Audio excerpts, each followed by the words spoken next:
પંચમહાલના પાવાગઢમાં ધોધમાર વરસાદથી હાલાકી। માછરીમાં આવેલું ઐતિહાસિક તેલિયું તળાવ ઓવરફ્લો। કિનારા પરથી પાણી વહેતું થતાં મોટું ધોવાણ થયું।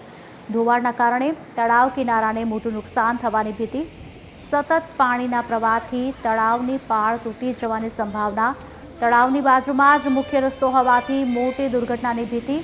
અવરજવર કરતા વાહનો અને યાત્રાળુઓ પર જોખમ। રોપવે તૂટવાની દુર્ઘટના બાદ પણ તંત્ર ઘોર નિંદ્રામાં હોવાનો આરોપ।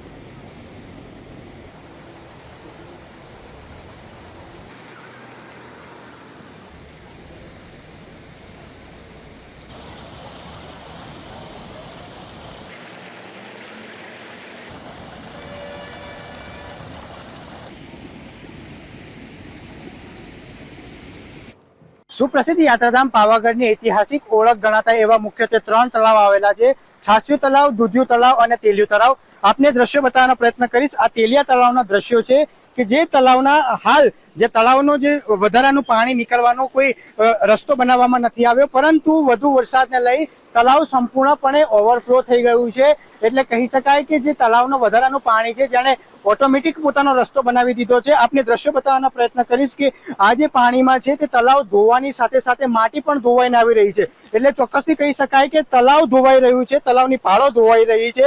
આપને ફરીથી બીજી તરફના દ્રશ્યો બતાવવાના પ્રયત્ન કરીશ કે તળાવની જે પાળ બનાવવામાં આવી છે, જે પાળ ઉપર જે આરસીસી કરવામાં આવ્યો હતો તે આરસીસી ના પણ જે પોપડા છે તે ફાટી ચૂક્યા છે। એટલે કહી શકાય કે પાવાગઢની અંદર હાલ ગઈકાલના રોજ જે રોપવેની દુર્ઘટના સર્જાઈ હતી, માસૂમ 6 લોકોના જીવ નીકળી ગયા હતા, 6 લોકોનો મોત પણ નીપજ્યા હતા। અને જ્યારે સંપૂર્ણ પંચમહાલ જિલ્લાનું વહીવટી તંત્ર અહીંયા આવતું હોય, પરંતુ વહીવટી તંત્રને આ ઘોર બેદરકારીના અહીંયા ખૂબ જ મોટા દ્રશ્યો સામે આવી રહ્યા છે કે જેઓને તળાવ ફાટવાના શબ્દ હું વાપરી રહ્યો છું, તળાવ ફાટી રહ્યું છે, તેને કોઈ પણ પ્રકારની સાવચેતી નથી દેખાઈ રહી, કોઈ પણ પ્રકારના સાવચેતીના પગલાં તેઓ દ્વારા નથી લેવામાં આવ્યા। બીજી તરફના આપણે દ્રશ્યો બતાવવાના પ્રયત્ન કરીશ। એક તરફ વાહન વ્યવહાર કરવામાં આવતો જે આ માર્ગ છે, માર્ગની બિલકુલ સામેની તરફ જ જે આ તળાવ ફાટવાનો, ફરીથી શબ્દ વાપરીશ, તળાવ ફાટવાનો જે દ્રશ્યો છે તે સામે આવી રહ્યા છે। એટલે કહી શકાય કે ઉપરવાસમાં હજુ પણ વધારે વરસાદ પડશે તો ડુંગર પરથી જે વહેતું પાણી આવશે એ તેલિયા તળાવની અંદર વધુ પાણીનો સંગ્રહ નહીં થઈ શકતા। ઓટોમેટિક જે પાણીએ પોતાનો રસ્તો બનાવી લીધો છે અને